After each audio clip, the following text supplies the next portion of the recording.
নফল এবং সুন্নত এই উভয় ধরনের নামাজ এক, নাকি নফল এক জিনিস আর সুন্নত আরেক জিনিস?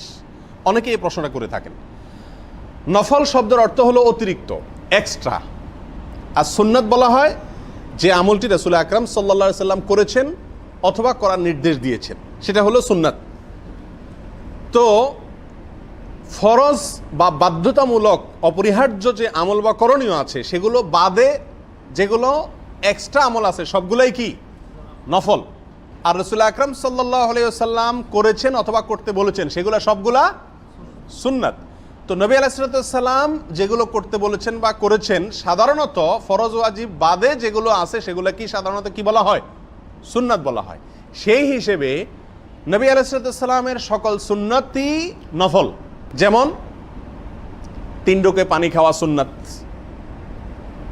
ফরজ নামাজের আগে পরে 2 রাকাত 4 রাকাত যে নামাজগুলো আছে সুন্নাতে মুআক্কাদা বা সুন্নাতে সুনানে জায়েদা, এগুলো সবগুলা কি সুন্নাত। এগুলো সব ফরজের এক্সট্রা, অতিরিক্ত। সেই হিসাবে এগুলো নফল, যেহেতু ফরজ না এক্সট্রা, সেই হিসাবে সেগুলো সব নফল। আবার যেগুলো নবী আলাইহিস সালামের নির্দেশিত বা তার করণীয় আমল, সেই হিসাবে সেটা সুন্নত। তাহাজ্জুদের নামাজ, এটা নবী আলাইহিস সালাম পড়েছেন, পড়তে উৎসাহিত করেছেন, বিধায় এটা সুন্নাত।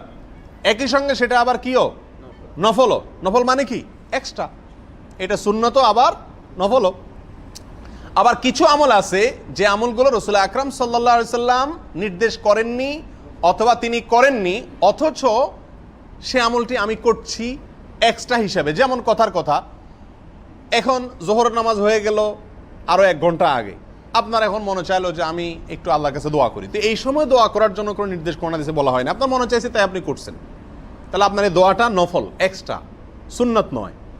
আপনার এখন মনে চাইলো আমি একটু কোরআন তেলাওয়াত করি, তো করলেন। এই সময় কোরআন তেলাওয়াত করতে হবে এমন কোনো কথা নবী সাল্লাল্লাহু আলাইহি সাল্লাম বলে যান নাই, বিধায় এটা সুন্নত না, কিন্তু কি নফল। আপনি এটাকে জরুরি মনে না করে নিজে থেকে পড়লেন, সেই হিসাবে এটা নফল হবে, এক্সট্রা হবে। এখন আপনি 2 রাকাত নামাজ পড়লেন, এই 2 রাকাত নামাজ কি হবে? নফল বা এক্সট্রা হবে, বাট সুন্নত না, কারণ নবী সাল্লাল্লাহু আলাইহি ওয়াসাল্লাম কি করেন না, নির্দেশ করেন নাই। এটা যদি আপনি সুন্নত না মনে করেন, এই টাইমে পড়ার বিশেষ কোনো ফজিলত মনে না করে এমনি আপনি মনে চাইলো পড়লেন 2 রাকাত নফল নামাজ, সেই হিসাবে এটা কি হবে? শুধুই নফল হবে। আর যদি নবী সাল্লাল্লাহু আলাইহি ওয়াসাল্লামের নির্দেশিত হয় তাহলে সেটা সুন্নত হবে, আবার কি হবে? নফল হবে। তাহলে যত সুন্নত আছে পৃথিবীতে সব সুন্নতে কি নফল। এই অর্থে নফল যে ফরজ ওয়াজিব না। আর যত নফল আছে পৃথিবীতে সব নফল কি না? সুন্নাত না। সব নফলের ভিতরে যেগুলো নবী সাল্লাল্লাহু আলাইহি ওয়াসাল্লামের নির্দেশিত বা তিনি করেছেন সেগুলো সুন্নাত এবং নফল। আর যেগুলো আপনি ঐচ্ছিকভাবে নিজে থেকে করেছেন সেটা হলো কি নফল। আপনি এখন 500 টাকা দান করলেন, এটা নফল, এটা সুন্নত নয়।